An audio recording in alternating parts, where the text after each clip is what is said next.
Muy bien, en esta mañana he traído como título a mi sermón para compartir con ustedes sobre qué fundamento estás edificando. Es una pregunta. ¿Sobre qué fundamento estás edificando? En la palabra de Dios, en el versículo que compartió el hermano Efraín, que se encuentra en Mateo capítulo 7, Jesús hace una parábola y habla acerca de edificar, habla acerca de construir y da dos ejemplos, ¿cierto? Da dos ejemplos, y entre esos ejemplos, el primero que hace es el fundamento de aquel hombre prudente.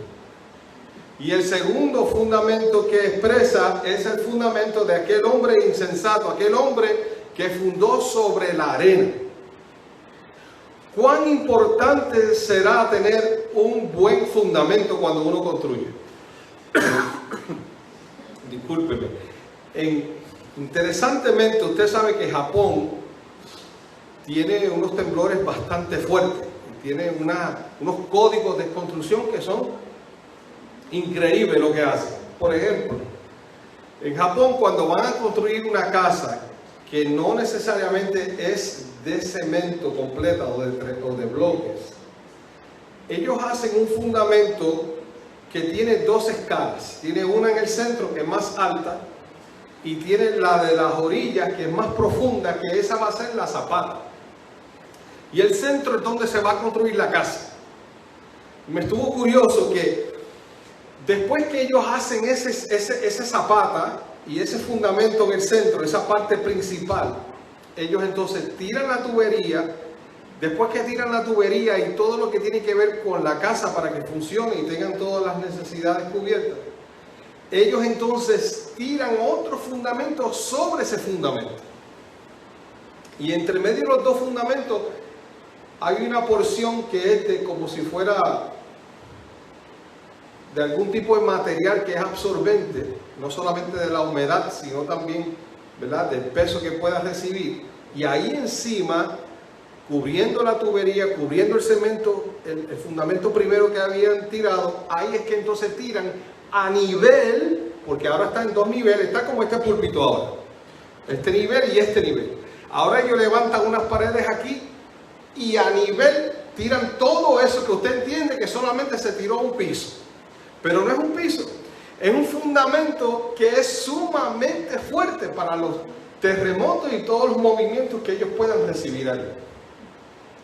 Y cuando usted llega allí, usted está pensando, mira, esto tiene 4 pulgadas o 5 de espesor. Y con una varilla como hacemos acá, ¿verdad? De 3/4, una de media pulgada, de 1 pulgada, no sé. Pero la realidad es que uno piensa que el fundamento es algo bien sencillo. Pero si estás allí desde el principio, vas a ver que el fundamento no es algo sencillo, es algo fuerte, que puede sostener y puede aguantar un gran terremoto. Y en la parábola que Jesús menciona, es curioso que Él dice el por qué es importante que nuestro fundamento sea fuerte. Porque Él dice que hay 4 situaciones que nos pueden pasar a todos nosotros. Y no estamos exentos de que nos pase. Todos nosotros podemos pasar por una situación como la que Jesús presentó. Vamos a leer la primera parte. Versículo 24 de Mateo capítulo 7.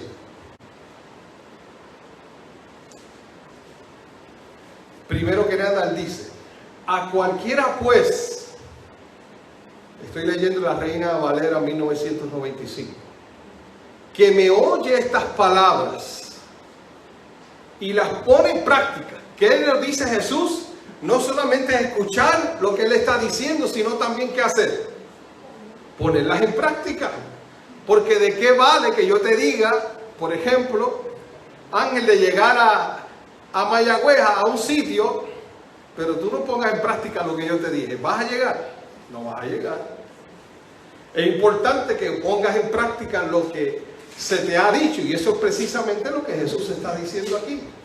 Nosotros no podemos seguir en esta vida sin poner en práctica lo que Dios nos ha dicho.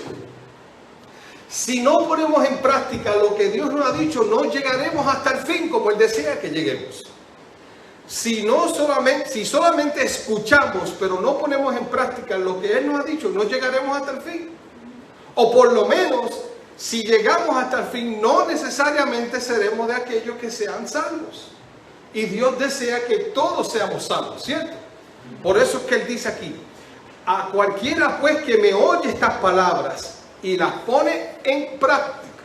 O sea, que hay que obedecer. Hay que obedecer.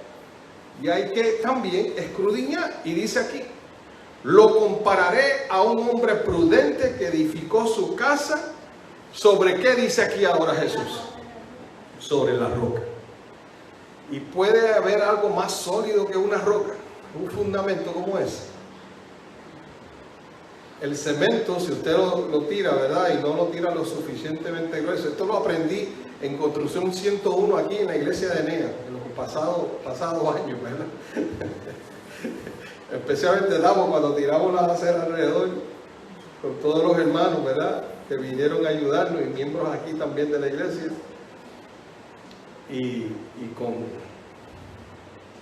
hermano Cleto, a quien saludamos. Todo depende del varillaje que tú tires, porque si no, en algún momento, ¿qué pasa con el cemento? Se grieta, se rompe, hace de alguna forma u otra, ¿verdad? Se convierte en débil. Pero Cristo está diciendo sobre una roca. Una roca no necesariamente necesita, ¿verdad? Bastante cantazos para que se griete, para que se rompa. Pero miren lo que dice el versículo 25. ¿Qué hizo este hombre después de construir? Miren lo que le pasó. Y eso nos pasa a todos nosotros. ¿A cuánto nos pasa? ¿Qué nos pasa? Pues vamos a ver lo que nos pasa. Dice aquí, descendió la lluvia. Esto es lo primero que está hablando aquí el versículo. ¿De dónde viene la lluvia? Del cielo. Así que nos está diciendo que van a venir situaciones que afectarán nuestra construcción. ¿De dónde? Del cielo. Y Cristo Jesús fue claro en decir que en el mundo tendréis aflicción, pero confiad, yo he vencido al mundo. Y Cristo también ha dicho que todos tenemos que ser pasados por fuego como el oro para ser refinados. Eso lo dice el apóstol Pedro en primera de Pedro capítulo 1. Todos necesitamos pasar por el fuego, todos necesitamos pasar por situaciones. ¿Por qué? Porque el producto final que Dios desea es que nuestro carácter sea purificado. Y dice aquí que descendió la lluvia. Está hablando de lo que desciende del cielo. ¿Y ahora qué dice? Vinieron, ¿qué vinieron? Los ríos. En el caso mío dice, vinieron ríos. ¿Y qué más vinieron? Soplaron vientos. Los vientos vienen ¿de qué área entonces ahora? De todos lados. Viene soplando el viento. ¿Y qué más nos dice? Vinieron las inundaciones, eran los ríos. Usted sabe que cuando el río sale de su cauce y viene con mucha lluvia, como pasó en Libia. Fue en Libia que pasó ahora estas inundaciones terribles, ¿verdad? Ya llevan más de 20.000 personas que han muerto y siguen contando lamentablemente. Porque de momento la lluvia llegó, nadie estaba esperando que se desbordara de tal manera el río que 2 represas se rompieron y se llevó todo lo que había. Se llevó hasta edificios de hasta de 5 pisos de altura. Y esa inundación de momento repentina los tomó por sorpresa. Pero si una casa está fundamentada sobre la roca, sobre una piedra o un buen fundamento, si viene una inundación, ¿se podrá llevar la casa? No se la puede llevar. Pero al contrario sí lo puede hacer. Soplaron los vientos, que son las situaciones que están a nuestro alrededor, que nos afectan y pueden mover nuestro fundamento. Porque nosotros ya hemos pasado por la experiencia de María, ¿verdad? Y supimos lo que puede hacer un viento fuerte.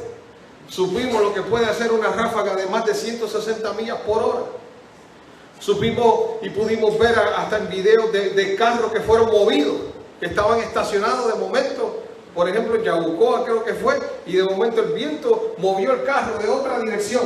Y vino otra ráfaga y lo puso nuevamente al lado de otro auto. Y las situaciones de la vida Porque la palabra de Dios nos dice en el libro de Apocalipsis que Dios está reteniendo los vientos. ¿Y quiénes son los vientos? ¿A quiénes representan? Los vientos representan a todo lo que el enemigo quiere hacer en contra de nosotros. Y gloria a Dios que no nos están dando ráfagas de 190 millas por hora. Apenas a veces nos dan de 50 y de 60 y 70. Y estamos hablando de las circunstancias de la vida.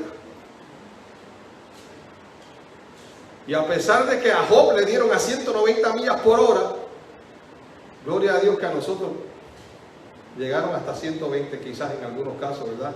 Aunque algunos pueden pensar que le ha llegado de 200 millas por hora la ráfaga de los vientos, René. Por eso es importante que nuestro fundamento sea sólido. ¿Y quién es y quién puede ser nuestro fundamento? Ese es Cristo Jesús. Con Cristo serán más los que están con nosotros que los que están en contra. Con Cristo, este pobre clamó y Jehová lo oyó y lo libró de todas sus angustias, dice la palabra. Con Cristo, Él es mi luz y mi salvación, ¿de quién temeré? Él es la fortaleza de mi vida, ¿de quién he de atemorizarme? Con Cristo, Él es mi pastor y nada me faltará. El lugar dedicado me pastoreará. ¿Y qué pasará? Y aunque ande en valle de sombra de muerte, no temeré mal alguno, porque ¿quién estará conmigo? Él estará conmigo.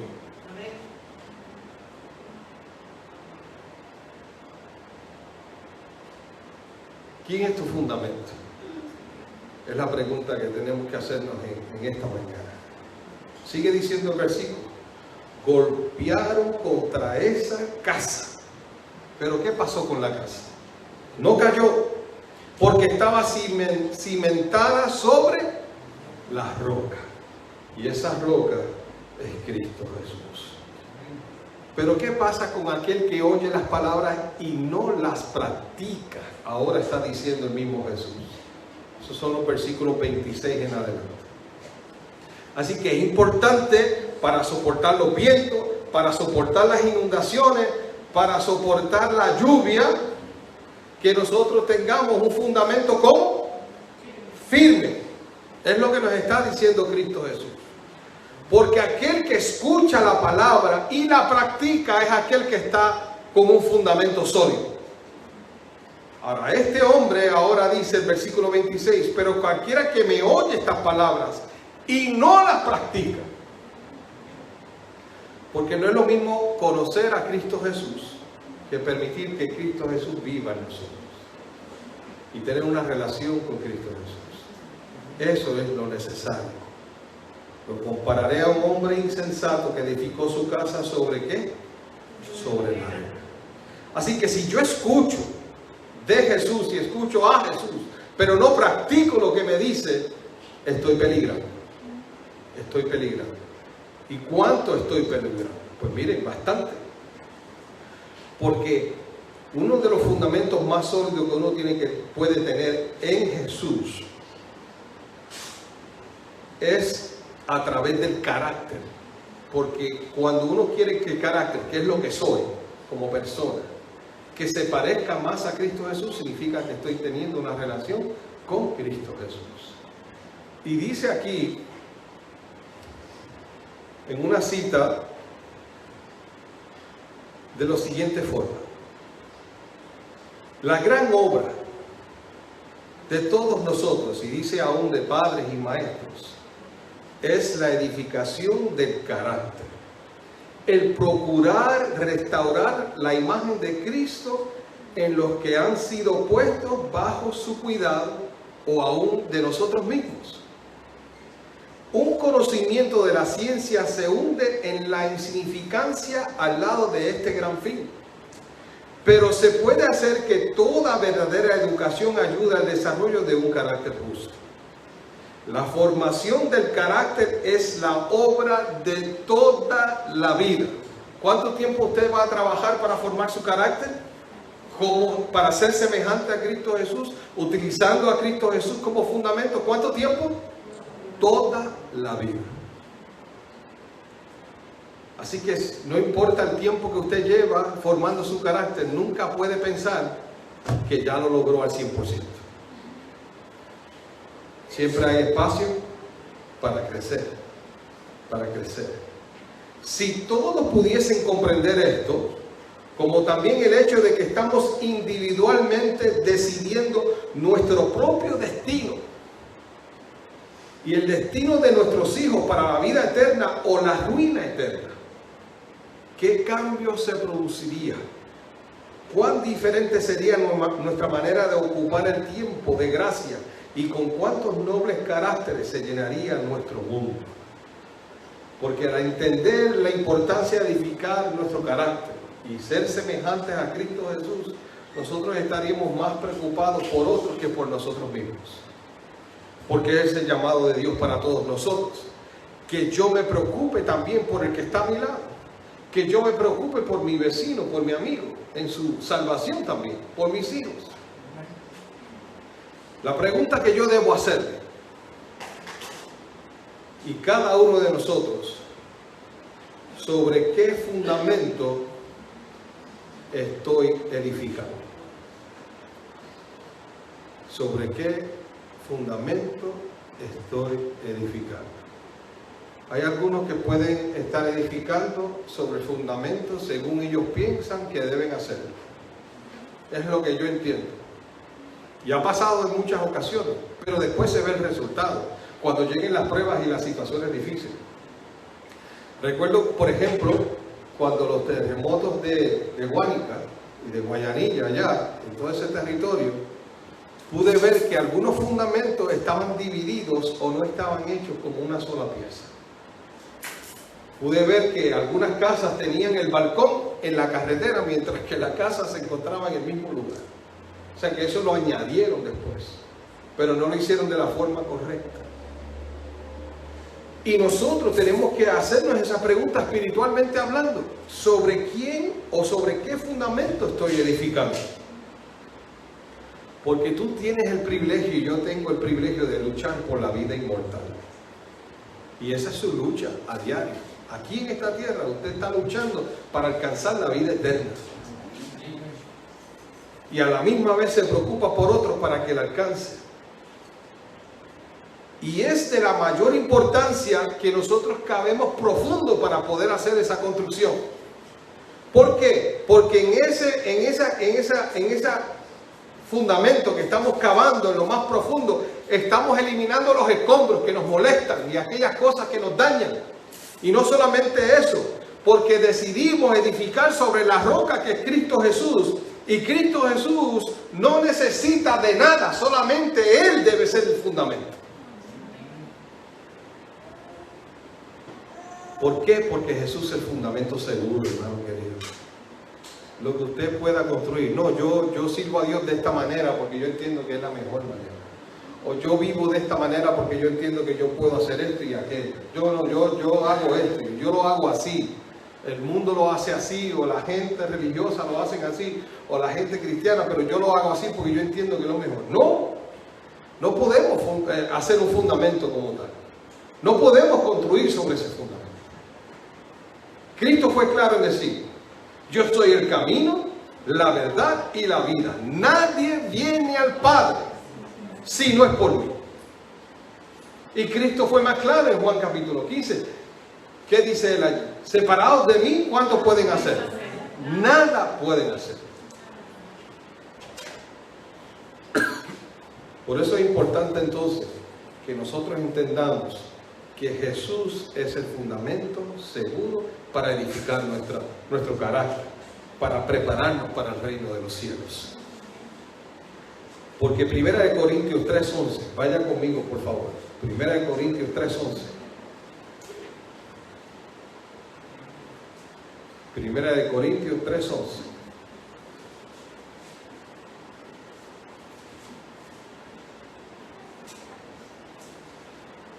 ¿Qué dice el apóstol Pablo ahí?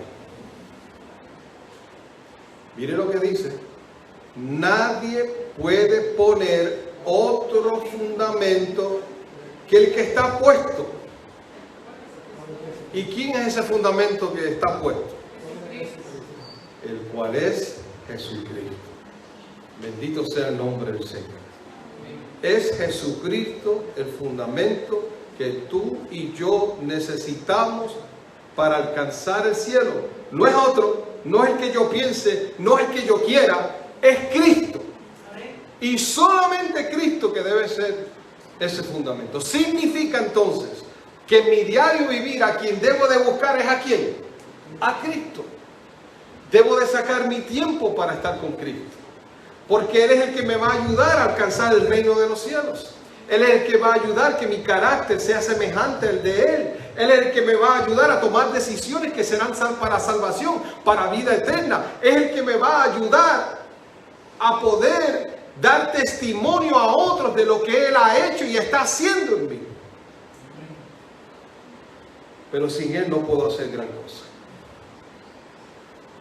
Y es increíble poder ver, o gente poder pensar, cristianos poder pensar, que pueden vivir el cristianismo sin Cristo. ¿Cómo es posible eso? Es como irte a trabajar sin ropa. Es imposible. Pues lo primero que van a hacer es meterte preso. Y para poder vivir en esta vida de pecado, contaminación, este pantano, tenemos que ir a Cristo.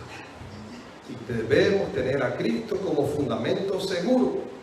Porque no hay otro fundamento. Pablo es claro que sí. No hay otro fundamento usted no puede poner otro fundamento sobre Cristo. Cristo debe ser el único fundamento. No es lo que sus padres le enseñaron. No es lo que usted cree o entiende. Es lo que dice la palabra de Dios. Es lo que Cristo ha sido claro en expresar en su palabra. Lo que yo debo usar como fundamento. Y Él es esa palabra, porque la palabra se hizo carne. ¿Para qué? Para salvarnos a nosotros. Yo quiero que tú entiendas que solamente en Él se encuentra la salvación. Porque en Hechos 4:12 dice: no hay otro nombre bajo el cielo dado a los hombres en que puedan o que podamos ser salvos. No hay otro. Yo no sé si usted ha estado viviendo en esta vida cristiana pensando que lejos de Cristo Jesús usted puede vivir y sobrevivir esta vida cristiana. Imposible. Imposible. En algún momento dado usted se va a alejar, porque su casa entonces estará fundamentada sobre la arena y no sobre Cristo. ¿Y qué pasa cuando dice la palabra que llega el viento, llegan las inundaciones y llega la lluvia? Se derrumba. Y está hablando de mí. Cuando está hablando de derrumbarse, está hablando de mi carácter, de mi persona. Se derrumba. Y cuando se derrumba, ¿qué pasa? Me lleva el agua, me lleva la doctrina que sea, me lleva la situación que sea, me lleva lo que se me esté diciendo y yo pueda no creer, o que pueda, creer, porque no tengo como fundamento a Cristo Jesús. Y en el fin del tiempo, ¿cómo sobreviviré si Cristo Jesús no es mi fundamento? ¿Cómo sobreviviré ante las pruebas difíciles que llegarán? Si no tengo a Cristo Jesús como fundamento ahora, ¿cómo será cuando no tenga nada para darle a mi hijo pequeño para que se alimente? ¿De quién dependeré? ¿Cómo será cuando mi padre y mi madre estén postrados allí y yo no tenga forma de comprar ni vender porque se me ha quitado ese privilegio de tenerlo? ¿Cómo alimentarlo? ¿Cómo podré comprar los alimentos, los medicamentos si no los tengo? Ya se me agotaron y no hay forma de conseguirlo. ¿De quién dependeré? ¿Sobre quién estará mi carácter como fundamento? ¿Sobre quién tendré yo como opción para poder confiar y seguir hacia adelante? Pues hermanos queridos, desde ahora tenemos que construir. No esperar hasta el último momento para construir. Hay que construir desde ahora y ese fundamento debe ser Cristo Jesús. Porque no hay otro que pueda ayudarnos.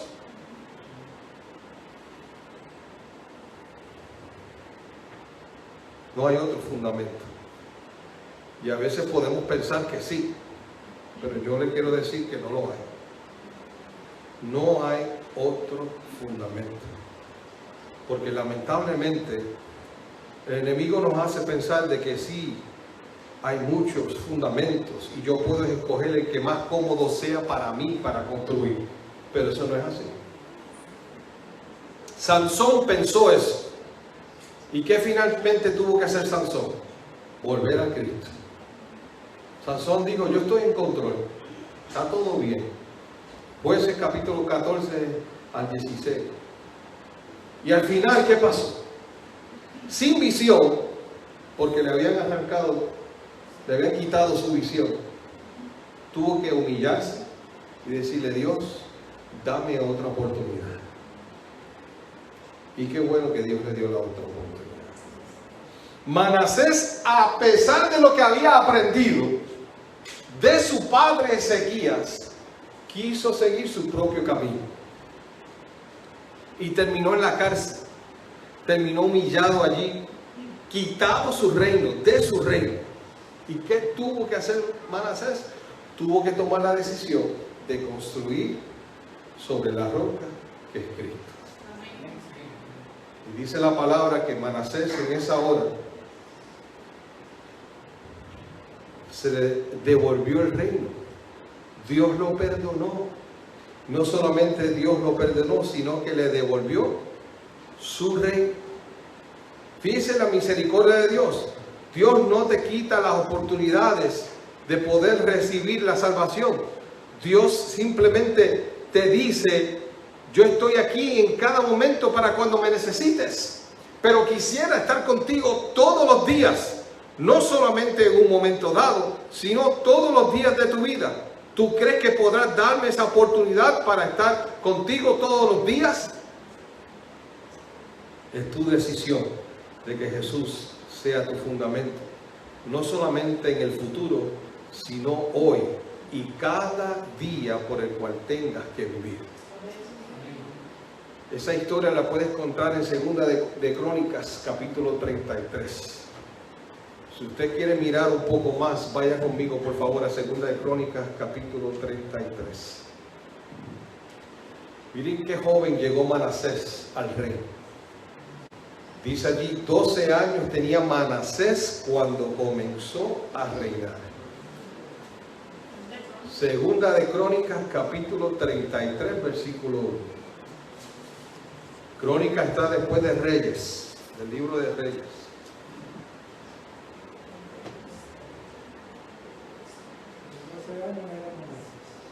Doce años tenía Manasés cuando comenzó a reinar. Y a veces escuchamos a la gente decir, pero ¿y cómo ese va a gobernar si no tiene experiencia? ¿Y qué usted cree que un niño de 12 años tenía experiencia? Había visto muchas cosas suceder, ¿verdad? Pero yo le digo ¿por qué? Porque cuando uno se pone en la mano de Dios, no importa la edad, usted puede ser instrumento de Dios. Pero ya cuando son cosas personales o que usted quiere llegar a hacer algo, pues si no cuenta con Dios, difícilmente tendrá la sabiduría para hacerlo. Pero aquí dice, y 55 años, ¿cuántos reinó en Jerusalén? 55 años. Así, ¿hasta qué edad reinó él? Desde los 12 más 55, ¿cuántos son? ¿Dónde están los matemáticos aquí? 55 más 12, es la edad de algunos de ustedes que están aquí. 67, 67 años, estuvo ahí hasta sus 67 años de edad. Pero ¿qué dice ahora el versículo 2? Pero hizo lo malo ante los ojos de Jehová. ¿Dónde estaba edificando Manasés su casa? ¿Sobre qué fundamento? Sobre la arena. Usted no busque más nada porque era sobre la arena que él estaba edificando. Sobre la arena. ¿Y qué es una persona que no hace lo bueno ante los ojos de Dios? Es que no obedece a Dios. Y Manasés no obedeció a Dios. Sabía lo que era correcto, sabía lo que tenía que hacer, pero no lo hizo. Quiso hacer su voluntad. No, papi lo hizo así, pero yo lo quiero hacer así ahora. Esta manera es mejor. Y todos los dioses que había quitado Ezequías, él volvió a levantarlos. Y llevó el pueblo a eso, mírenlo aquí. Conforme a las abominaciones de las naciones que Jehová había echado de delante de los hijos de Israel. porque él reedificó los lugares altos que Ezequías, su padre, había derribado. ¿Qué hace él ahora? Lo contrario. Miren, el reino de Ezequías en los capítulos anteriores fue muy bendecido por Dios. Fue un reino de paz después de la experiencia con el rey Sanaquerib. 15 años estuvo el rey Ezequías de vida extra, porque Dios se lo dio. Y Manasés tuvo que haber visto eso o escucharlo. Su padre estaba por morir y no murió. Dios lo libró de la muerte. Pero Manasés, ¿qué decide? Porque reedificó los lugares de los altos que su padre había quitado y había derribado. Levantó altar a los Baales, hizo imágenes de acera y adoró a todo el ejército de los cielos y les rindió culto. Usted sabe que es curioso. Usted recuerda cuando los babilonios fueron a ver lo que había pasado con el rey Ezequías. ¿Qué demostró el rey Ezequías? Lo suyo. Significa que el rey Ezequías era un hombre orgulloso. Pensó en él antes que Dios. Y pareciera que Manasés vio eso en su padre. Y fue también orgulloso. Porque por más que le aconsejaron, él no siguió los consejos. Él dijo, no, aquí el que manda, como decía un bebé que mi mamá cuidaba chiquitito. Él tenía como 2 añitos. Y papi travieso al fin le enseñó a decir, aquí mando yo. Y ese bebé de 2 añitos decía, aquí mando yo. De 2 añitos diciendo, aquí mando yo. No se preocupe que no le voy a enseñar eso a Dani. Pero el nene decía eso y parecía que Manasés ya venía con eso. Aquí mando yo, decía Manasés.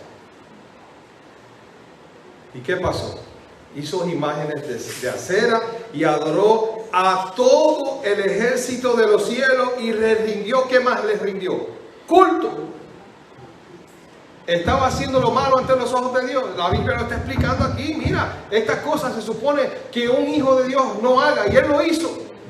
Un hijo de Dios no tiene que consultar a las estrellas, porque un hijo de Dios consulta a Dios y Dios le da una respuesta. Un hijo de Dios no tiene que levantar imágenes ni tener otros dioses, porque el único Dios verdadero es el Dios del cielo.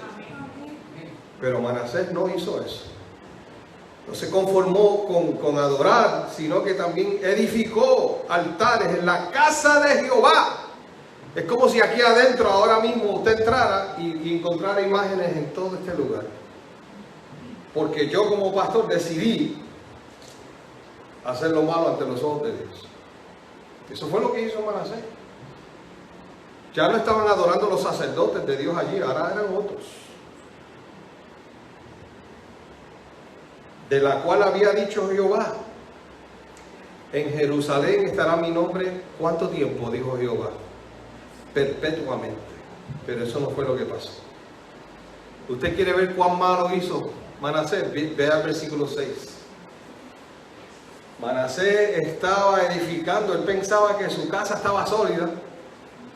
Manasés pensaba que estaba todo bajo control. Pero miren lo que pasa en el versículo 6, para que usted vea hasta qué extremo llegó Manasés.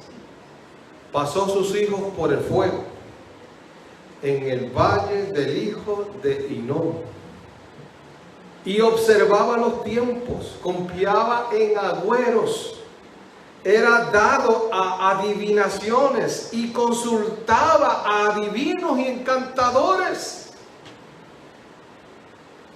¿A quién estaban consultando entonces? A Satanás.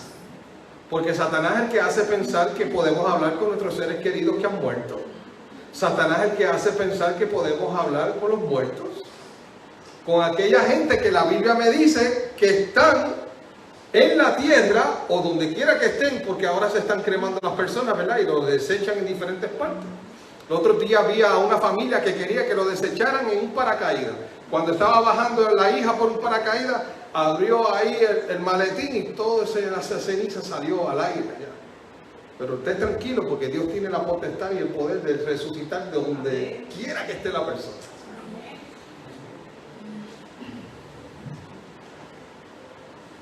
Y lamentablemente Manasés estaba en unos caminos bien equivocados.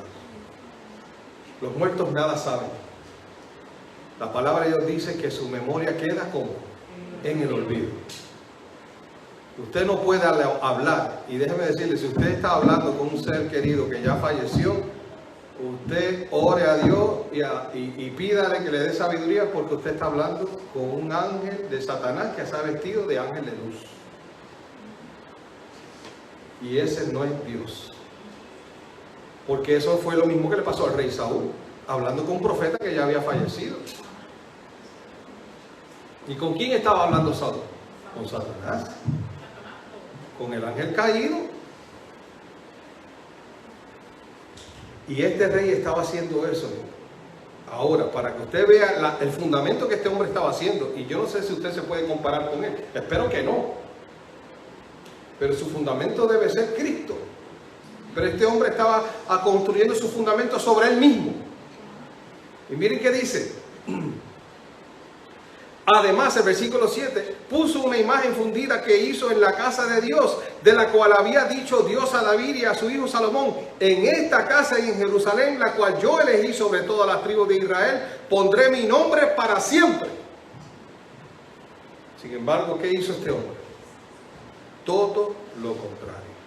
Miren a tal magnitud que llegó Manasés, el rey de Israel, que hizo extraviar, dice el versículo 9, hizo extraviar pues a Judá y a los habitantes de Jerusalén para que hicieran mayores males que las naciones que Jehová destruyó delante de los hijos de Israel. O sea que ahora la nación, por culpa de este hombre, estaban haciendo cosas peores que las naciones a quienes ellos habían vencido, que Dios se lo había entregado a ellos. Ahora, versículo 11, a veces Dios tiene que actuar. Y usted no se queje con Dios cuando Él actúa, porque cuando Él actúa es para bendición, es para salvación, es porque Dios quiere, de alguna forma u otra, llamar tu atención para que tú entiendas por dónde estás caminando y qué necesitas hacer para hacer esos cambios. Versículo 11, por lo cual Jehová trajo contra ellos los generales del ejército de los asirios, los cuales apresaron con grillos a Manasés. ¿Y qué hicieron con él? Y atado con cadenas lo llevaron a Babilonia.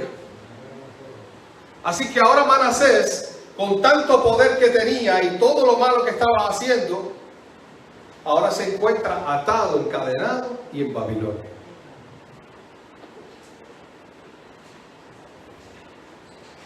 ¿Qué estaba permitiendo Dios que Manasés hiciera? Que meditara sobre su condición. Como también Dios en muchas ocasiones ha hecho que nosotros meditemos sobre nuestra condición. Si realmente nuestro fundamento es Cristo o no. Mire lo que dice el versículo 12. Esta es la respuesta que todo cristiano que ha estado pensando que tiene control de su vida haga. Versículo 12. Pero cuando se vio en angustia, ¿en qué momento? En angustia. Y a veces nosotros nos estamos quejando de las angustias constantemente. Y nos olvidamos de preguntarle a Dios, ¿cuál es tu propósito? Permite que tu propósito sea cumplido en mí. Eso es lo que yo debo estar hablando, no diciendo, ay Señor, mira, hoy fue más fuerte que ayer. Ayer me pasó esto y hoy, mira, hoy no puedo más, ¿qué voy a hacer? No, hermano, cógelo con calma. ¿Dónde están las promesas de Dios? ¿Dónde está ese Dios que ha prometido guardarnos contra el mal? Librarnos y hacer su voluntad a nosotros. Porque la voluntad de Dios es que todos seamos salvos. El propósito de Dios es que aquí tu vida no se extienda 400 años. El propósito de Dios es que tu vida se extienda en la eternidad con Él. Y la eternidad significa para siempre. Y hay unos procesos necesarios que todos nosotros debemos de pasar para poder alcanzar ese cielo que Él nos ha prometido. Oró a Jehová, su Dios, y se humilló profundamente. ¿Qué hizo Él? ¿Qué necesitamos hacer, hermano querido? Humillarnos profundamente. Déjate de estar mirando a los demás. Déjate de mirar las condiciones de los demás. Déjate de estar mirando ¿Qué es lo que Dios ha hecho con otros? Mírate a ti mismo y decide tú humillarte ante Dios y decirle: Dios, no puedo más. Ayúdame. ¿Y qué ha prometido Dios? Ayudarte. Y eso pasará en este tiempo y en el fin de los tiempos, porque Dios siempre estará ahí para nosotros. No importa el tiempo en que estemos viviendo. Él estará. ¿Cuánto tiempo estará con nosotros? Todo el tiempo.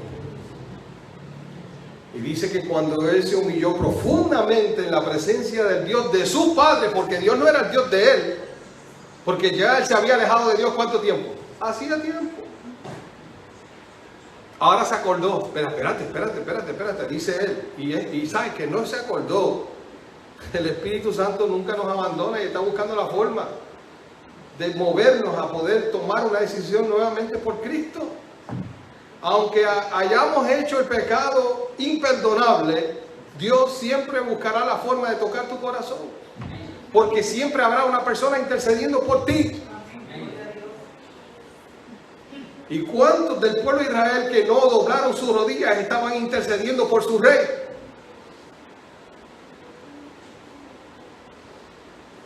¿Y qué dice el versículo 3, hermano querido? Y con esto voy concluyendo. Oró a ese Dios de sus padres, que es el mismo Dios tuyo y el mío. ¿Y qué dice la palabra? Y fue atendido. Pues Dios oyó su oración y lo hizo retornar a su reino en Jerusalén. Óigame, eso estaba bien difícil de que eso pasara, pero Dios lo hizo posible. Dios cumple sus promesas. Cuando tú tienes a Dios como tu fundamento, a Cristo Jesús como tu fundamento, todo lo que Él pueda hacer para que obtengas la salvación, para que tú obtengas la salvación, Él lo va a hacer. Y cuando te humillas ante Él, más poderoso será su reacción. Dice ahora el versículo, concluyendo 13, que yo quisiera que no tuviéramos que hacerlo nosotros, pero no hay problema si lo hacemos. Lo importante es que lo hagamos. Entonces reconoció Manasés que Jehová era Dios. ¿Qué tendrá que hacer Dios en tu vida para que tú lo reconozcas? ¿Qué tendrá que hacer Dios en tu vida para que tú entiendas que el fundamento en el cual te estás sintiendo seguro no es el correcto? ¿Qué tendrá que hacer Dios para recordarte que el fundamento más seguro se conoce como Jesucristo? Ahora la pregunta es que si yo estoy dispuesto a permitir que Dios haga ese cambio y haga lo necesario para que yo pueda entonces mantenerme fundamentado sobre Cristo. Así que la pregunta de los 64,000 chavitos es: ¿sobre qué fundamento estás edificando? Yo confío y espero que sea Cristo Jesús. Amén. Pero si has tenido tu dificultad para hacerlo, porque quizás para ti el trabajo ha sido más importante, los problemas de tu vida quizás te han pedido más atención, el futuro que tú esperas pero que no has visto de alguna forma u otra que estás recibiendo porque ese no era que tú querías, era otro. La vida que tú esperabas no lo es. Si tienes tu pensamiento y tu vista fija en eso, entonces no tienes un fundamento. Tu fundamento lamentablemente es de arena.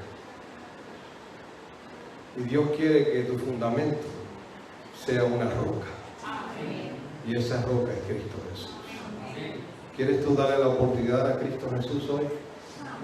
A orar, pero estoy pidiendo que Dani venga por aquí conmigo. Mi mami, y Gimo y Aurea también vengan por aquí. Perdone que les llame.